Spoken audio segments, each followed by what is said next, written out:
Մեր իրականությունում հաճախ առերեսվում ենք դեպքերի, երբ զավակները ինչ որ կերպ իրավունք են իրենց վերապահում, հոգատարությունից ելնելով իհարկե, ծնողներին թույլ չտալ կամ անհանգստանալ, որովհետեւ նրանք անգամ Երևանում ինչ որ միտեղ գնան 60 անց ծնողներին 70 անց։ Ըստ ձեզ սա մշակութային ինչ որ խնդիր է, թե ծնողներից է հնարավոր է սա վերանայել, որովհետև ի վերջո մշակութային այս փոփոխությունն անել, որտեղ ինչպես դուք նշեցիք, հենց 70-ից 80-ից հետո այն մարդիկ ճամփորդում, ի վիճակի են լինում եւ ցանկություն ունեն։ Ինչպես է հնարավոր սա ըստ հաղթահարել։ Ես կարծում եմ, այո, սա մշակութային խնդիր է։ Մեր մեծահասակները ես կարծում եմ ազատ չեն, իրանք անկախ չեն իրանց կյանքում։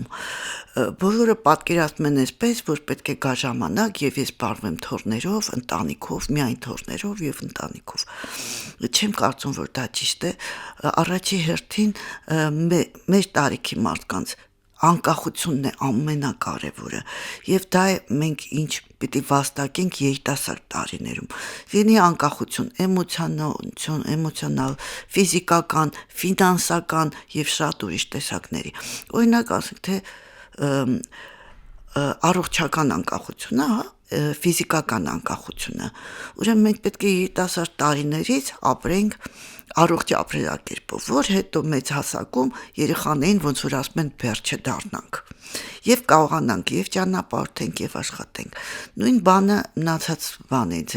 էմոցիոնալ, ասենք թե մենք պետքա այդ աստիճանի կախված չենք մեր երեխաների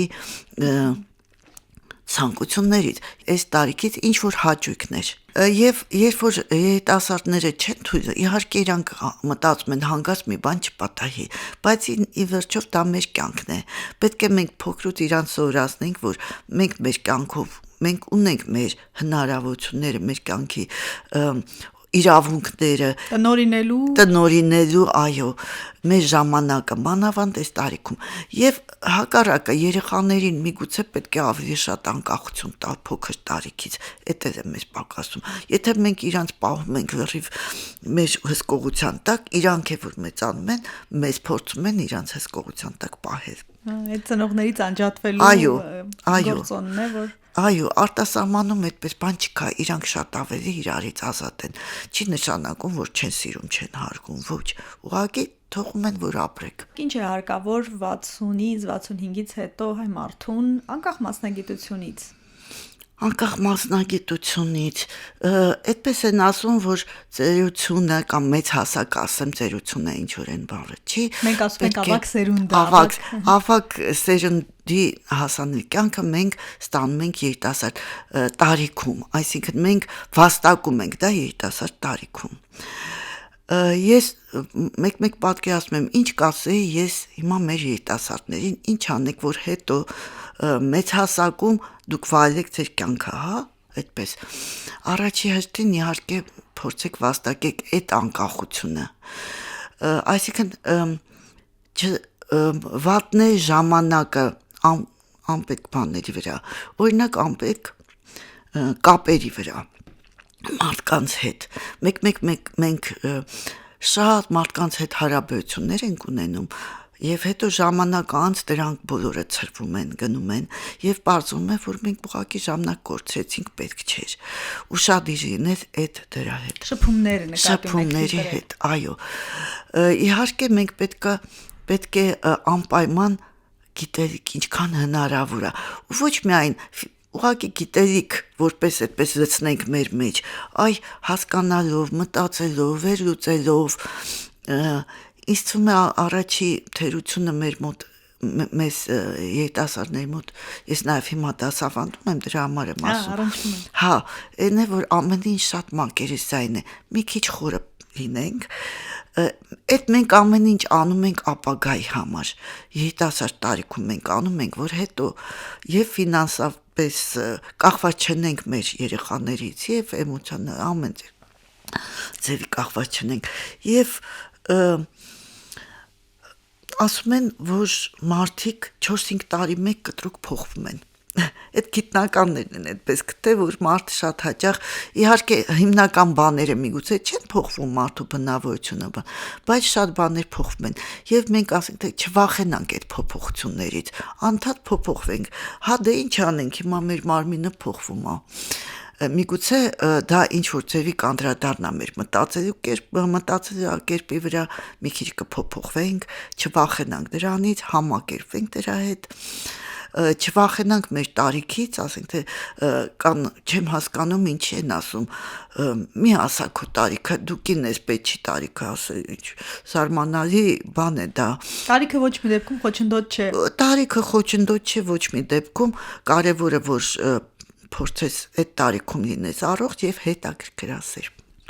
Բժիշկ, եւ մեկ էլ մի հարց, ինչպես է որ մարդը ինչ որ ժամանակ հետո ձեր ասած 170, 180 ճնշումով իրեն լավ է զգում, ինչպես են սովորում, ինչու զգացողությունները մարդու իրեն չեն ուղղորդում ինչ որ բան ձեռնարկել, այլ ասում ես այս ճնշումով ինձ լավ եմ զգում։ Շատ հաճախ է լինում, երբ որ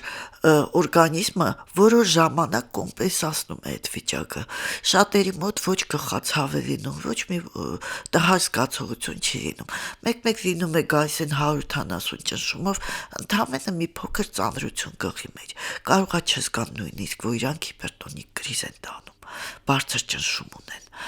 Իհարկե դա վտանգավոր վիճակ է, բայց իհարկե բաներ կան, որ մեր ձեռքում չեն, բայց շատ բաներ նաև մեր ձեռքում են, պետք է, այո, այդ ամեն ինչը այս տարիքում ասենք թե 50-55-ից բարձր է, պետք է դրան արդեն խիստ հետևել։ Մենք կոչ ենք անում 40-ից հետո բժիշկ, ավելի վաղ սկսել։ Ոչ, դաժե ավելի երիտասարդ հասակում, ուզում եմ ասեմ 50-ից հետո խիստ հետևել։ Եթե 40-ից հետո դու կաս մեկ-մեկ գիշեր չքնես, քեզ թույլ տաս ինչ-որ բան, ուրեմն մեծ հասակում դա չի կարելի։ Եվ անպայման պետք է որոշ դեղորայք, որ ապացուցված է, որ օգնում է, պետք է օգտագործել, եթե դրա կարիքը կա, եւ չօգտագործել այն դեղորայքը, որոնք ապացուցված չեն, որ օգնում են տոնաներով դեղեր հեչպետ չխմել։ Կամ այս կամ այն խորհրդով ինտերնետից լսած մի։ Այո, ինտերնետը հարևանս խմեց լավ զգաց իրան եւ այլն։ Այդ իհարկե պետք չի։ Այդպես որ եթե հիվանդը տեսնում է, որ ինքը ունի ճնշում, առաջին ասեմ, որ պետք է անպայման գնա այցելեն պոլիկլինիկա։ Մեր պացիենտները անտեսում են առաջնային օղակը, չեն այցելում պոլիկլինիկա։ Իսկ եթե այցելեին, իրանց այնտեղ հսկեին, իրանք կտեսնեին, որն են շաքար, որն են ճնշում, ոչ թե կհայտնաբերեին դա տարիներ անց։ Եվ դա պրոֆիլակտիկա է։ Հիմնական մեր գործը պիտի լինի ոչ թե ինսուլտի բուժումը, այլ պրոֆիլակտիկան։ Բուժում արդեն դժվար է։ Արդեն դժվար է, այո, պրոֆիլակտիկան կարևոր է, դրա համար հիվանդներ պետք է արցնեն, պացիենտները պետք է այցելեն առաջնայինի օղակ, հսկեն այդ իրանց ռիսկի ֆակտորները եւ դեմն առնեն անպայման։